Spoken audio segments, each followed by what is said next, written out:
Because we cannot, research cannot go on without money. Without the students, that we will not be able to fund the students. We are not able to run the equipment.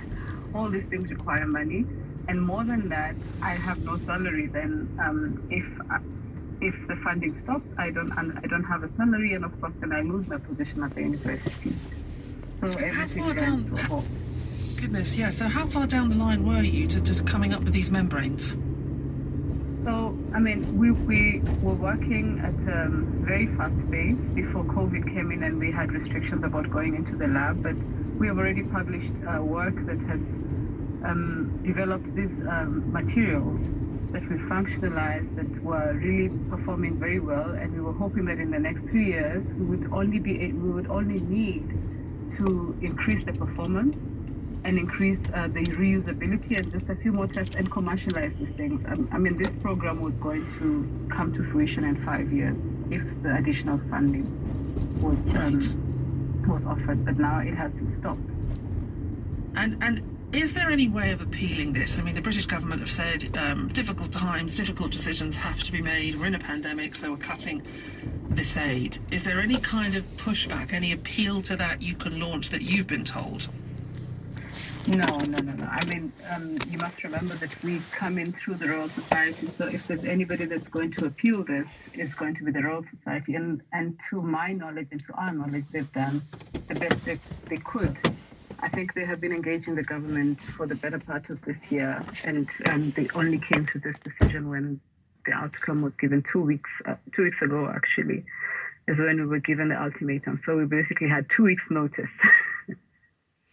If you could appeal now then to anyone listening in British government about thinking more long term about projects like yours, what would you say? I would say it is really, really important to continue supporting African science. The world is global. There is no way that one part can develop in isolation. And if we leave others behind, this comes back to bite us. If the health of these people is compromised, these people will be on your shores at some point. All their children will be on your shores.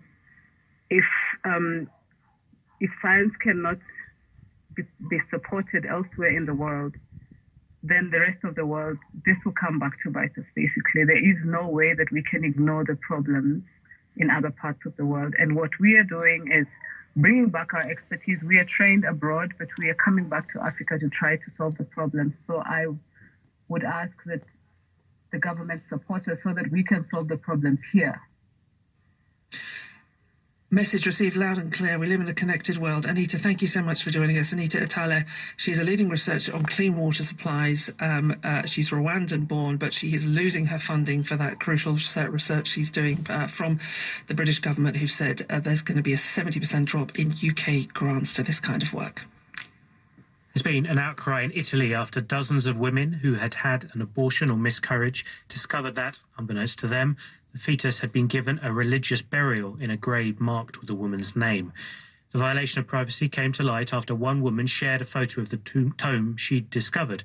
It's put a focus on the struggle many Italian women still face to access abortion in Italy, which was legalised there in 1978.